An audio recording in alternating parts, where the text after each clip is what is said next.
uhereye ku murongo waho wenda wa kabiri ngo abigishwa bajyanye Yesu ku ruhande bajya kumwihererana ngo baramubaza bati tubwire ibyo byari byo kurimbuka kwa Yerusalemu ko yaramaze kubabwira ngo ndababwiza ukuri ka atazasigara ibuye rigeretse kuri ndi ritajugunywe hasi.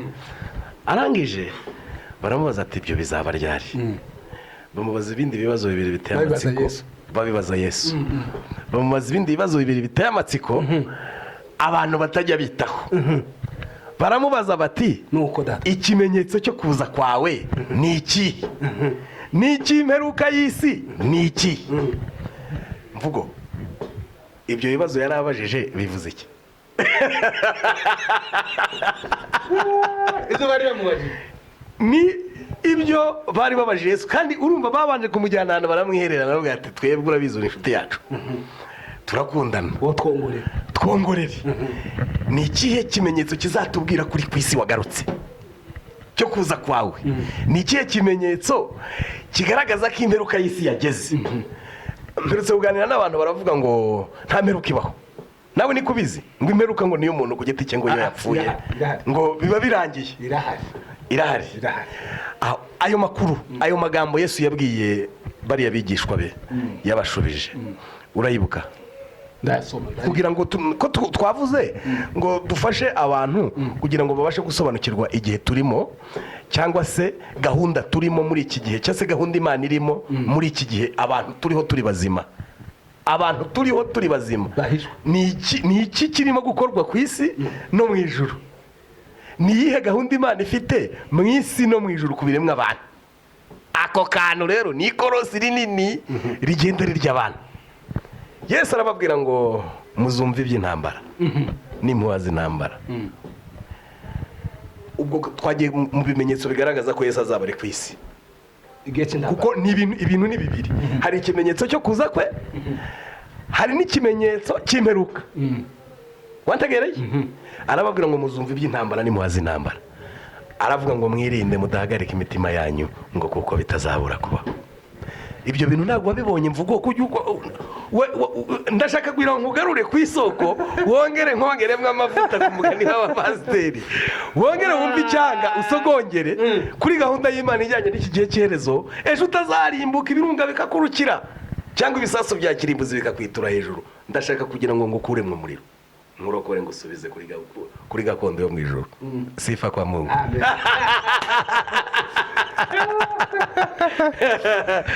None muzumva iby'intambara n'impuha z'intambara. Warabyumvise? Ishyanga rizatera irindi shyanga. Amerika yateye Iran, twabibonesheje amaso. Uburusiya bwateye Ikirene, n'ahandi ntambara zirahari, ntacyo tutumva. Ese ubwo Yesu ntari kwisira? Mesiya arahari. Igisubizo ni arahari. Ariko abenshi kuko ibyo ni ibimenyetso byo kuza. Abenshi niba biza batabizi bazarimbuka. Wowe ufite igihamya kuko hari se? Kirahari. Twibyinjiramo cyane. Icyo tuzabigaruka mu kindi kiganiro. Ko ndacyagwa ndimo ndaguha ibimenyetso Yesu yavuze kuko bigaragaza ukuza kwe n'imperuka y'isi abantu badashaka kwitaho. Ishyanga rizatera irindi shyanga n'ubwami buzatera ubundi bwami. Ibyo yarabivuze. Urukundo rwa benshi ruzakonje. Ntabwo urukundo rwa benshi rwakonje? Tubivuga kuko si bose n'abahanuzi twe ntabwo rwakonje kubera ko turi intore. Noneho ngo n'abahanuzi benshi b'ibinyoma ngo bazaduka kandi bayobye benshi. Ese ubona abahanuzi b'ibinyoma batagwiriye mu isi? Barahari. Urukundo rw'abenshi rwarakonje cyane? Rwakonje. Naringize ngo ugiye kuvuga ngo ntabwo rwakonje. Hari ibintu nabonye muri iki gihe bisa nkaho byanteye ubwoba ho gatoya, wenda reka tugaruke inyuma mu isi ho gatoya. Muri iki gihe nagiye mbona ibihamya bifatika bigaragaza ko urukundo rw'abantu rwakonje rwinshi. Nko muri ibi bibazo biri muri Kongo, uzi ko nagiye mbonaho abantu baba bavukana ari abasore 4 cyangwa 5 babiri bakaba ari akagara, abandi babiri ari babandi bandi mujya mutuka ngo ni bifobagane. Aho noneho ukibaza, kandi noneho wabareba ukabona bibariseriye, noneho bakanabishana ukabona barenda kurwana kandi bavinda imwe. Umwe yavuga gutabara, undi uti dore amaso ye, undi yavuga ati bimeze gutya, urukundo mbese abantu baratandukanye. Umusore ntagishaka kumvikana na se. Ibyo ni ibimenyetso byose byo kugira gute, byo kuza kwa kabiri kwa Kristo. Finally sasa ikizazana imperuka, iyo ukomeze gusoma muri kiriya gice aho muri iyo mirongo inyuma mu bimenyetso cya nyuma yatanze bucura, muri Matayo 24 ikimenyetso bucura Yesu yatanze, yaravuze ngo hazaza ubutumwa bwiza bw'ubwami bwigishwe mu isi yose kugira ngo bube ubuhamya bwo guhamiriza amahanga imperuka ihere ku isi. None ubutumwa bwiza bw'ubwami buri ku isi, ubwo ndimo ndaza noneho cya kibazo warumbajije. Ubutumwa bwiza bw'ubwami ko burabwirizwa ku isi, ari nayo mpanda y'imperuka. Abantu bahumutse amaso bakareba ikiri gukurura kuri iyi si kuri uyu munsi wa nyuma.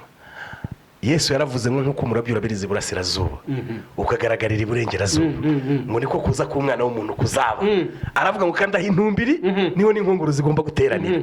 Iburengerazuba hari iki kuri uyu munsi wa nyuma cyateye abantu, kirimo gukura amatsiko y'abantu, cyateye abantu amatsiko. Ni iki kiri iburengerazuba uyu munsi wa none turiho turi bazima, cyateye abantu amatsiko kugira ngo abantu bamenye basobanukirwe ejo batarimbukira hariya hano ugasanga bisanze mu rutazima. Ngayo rero nguko mvugo, niba ari ikindi kibazo ufite wambaza nkagusubiza, ariko imperuka yo iraje kandi ntitinze, kuko deja kera twamaze kwinjira ku munsi wa nyuma. Hamwe muri Maraki yavuga ngo ku munsi w'Uwiteka, uyu munsi turi ku munsi w'Uwiteka, kandi abapfuye bagiye kuzuka, abari ari bazima tugiye guhindurwa, tujye mu birori by'ubukwe bw'umwana w'intama, isi isigare mu kaga gakomeye kazamara imyaka 3 n'igice. Ariyo ntambara gatatu y'isi izaterwa n'intambara gatatu y'isi, ari nayo yatangiye kuri uyu munsi wa none. Ariko abantu barakubwira ngo imperuka ngo niyo umuntu ku giti cye ngo iyo yapfuye. Birababaje. Ni baka ariko babivuga, ariko twizera kuko imperuka igihari. Imperuka yarageze. Nani mvugo imperuka yarageze, hasigaye gusa finali. Bya bindi tujye tuvuga ngo finali, ifirimbi ya nyuma ni isigaye. Mensi yari ku isi. Ikindi cya kabiri, ubutumwa bwiza bw'ubwami ko buravugwa, buretse gato ubutumwa bwiza bw'ubwami ko buravugwa. Icya gatatu intambara gatatu y'isi yaratangiye. Icya kane turi mu kinyagihumbi cya 7, ariho ku munsi w'Uwiteka, ariho umunsi wa nyuma, ari no munsi wa 7. Wakomeza ugarukaho ngo Mesi yari ku isi, kandi abadukurikiye ntibamenye ushaka kuvuga ngo uwo bibasobanura ubwe. Oya, ntabwo ari ngewe ushinzwe, ntabwo ari ngewe ushinzwe gutangaza Mesiya ku isi. Ari iburengerazuba bw'isi, nabo basacinge.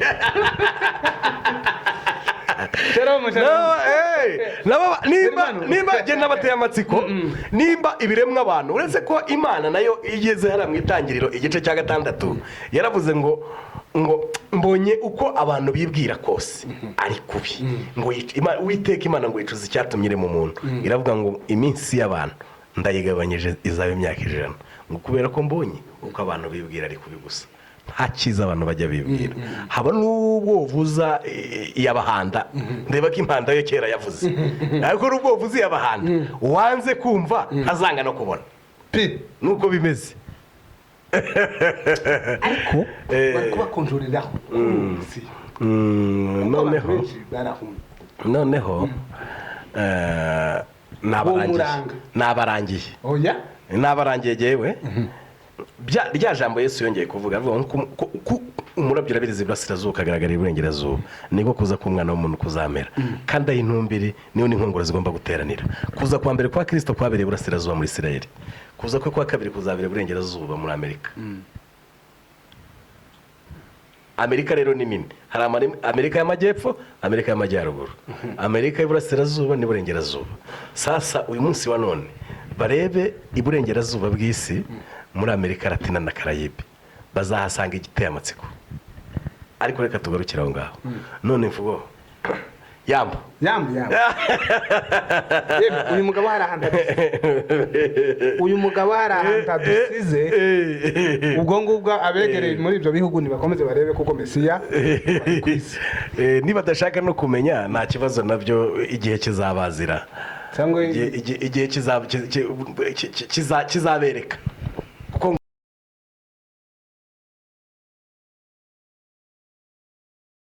karibu. Murakoze cyane. Nanjye nkuko bisanzwe nitwa Tarisisi, nkaba mfite channel yitwa Tarisisi TVK.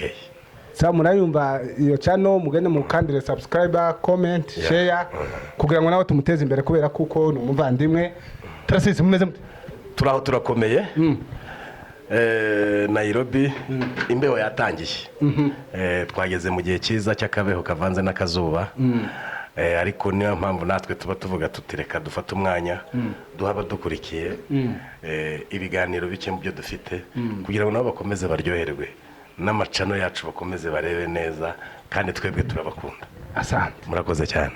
Tarisisi. Yes. Nairobi ubona Nairobi ni igihugu cyiza cy'amata n'ubuki, ariko ntabwo ari nka kimwe cyo mu ijuru.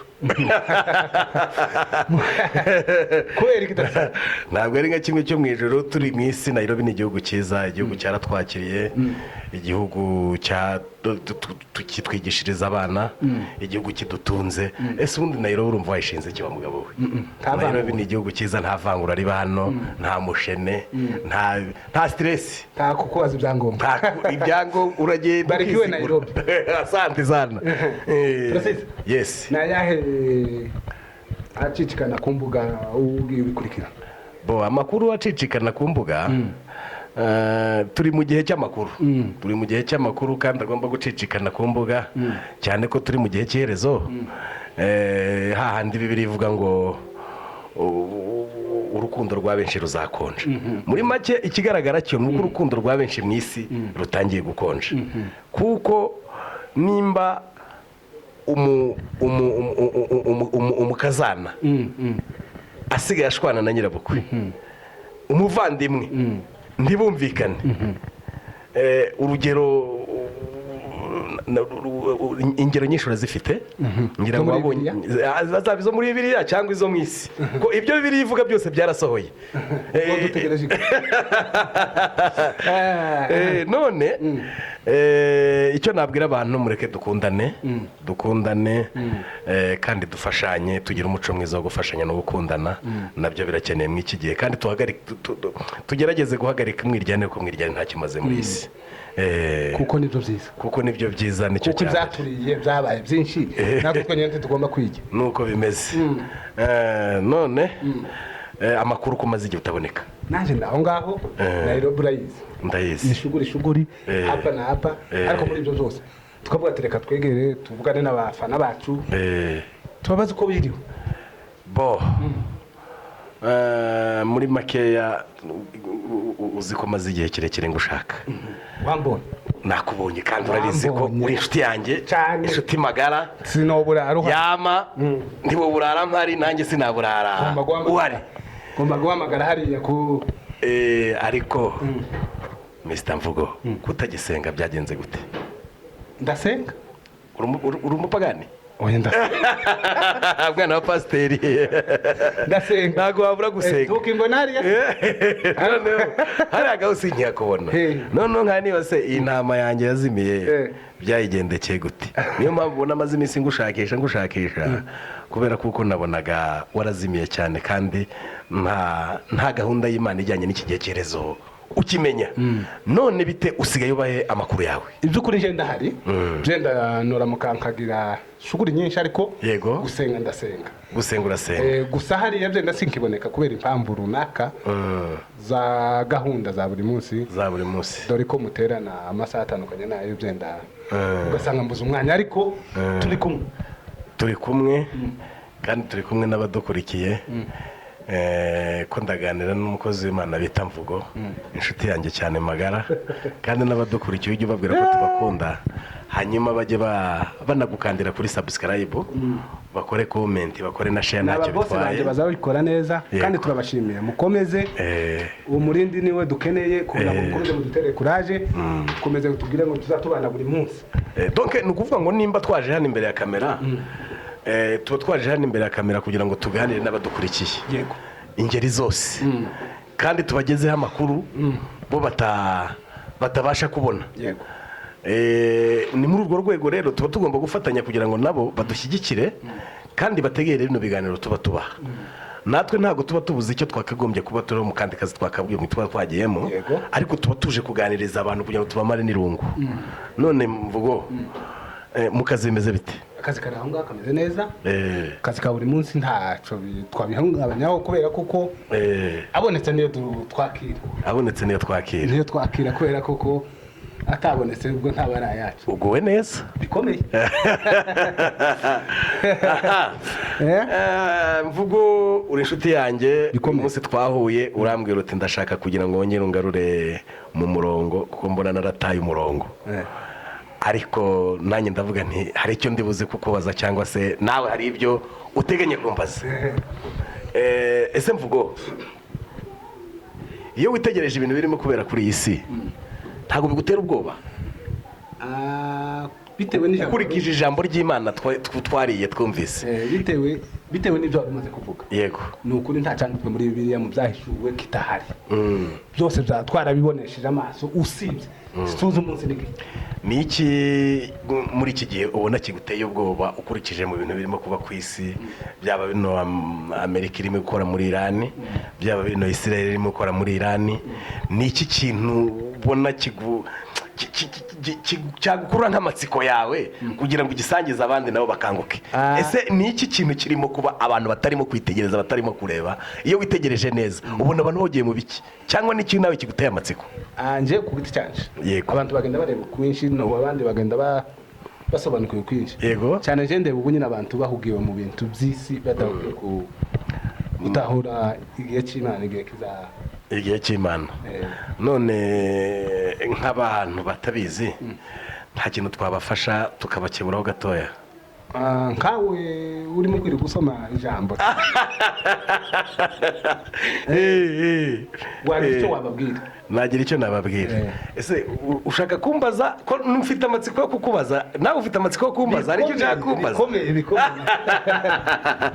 kubera kuko wari unkumbuye cyane kandi biragaragara nanjye nari ngukumbuye cyane navuye kugira ngo tubonane kuko nari ngukumbuye nari maze iminsi hafi ibyumweru bibiri tutabonana kumva nasendetse ngasura inshuti yanjye Yesu yaravuze ngo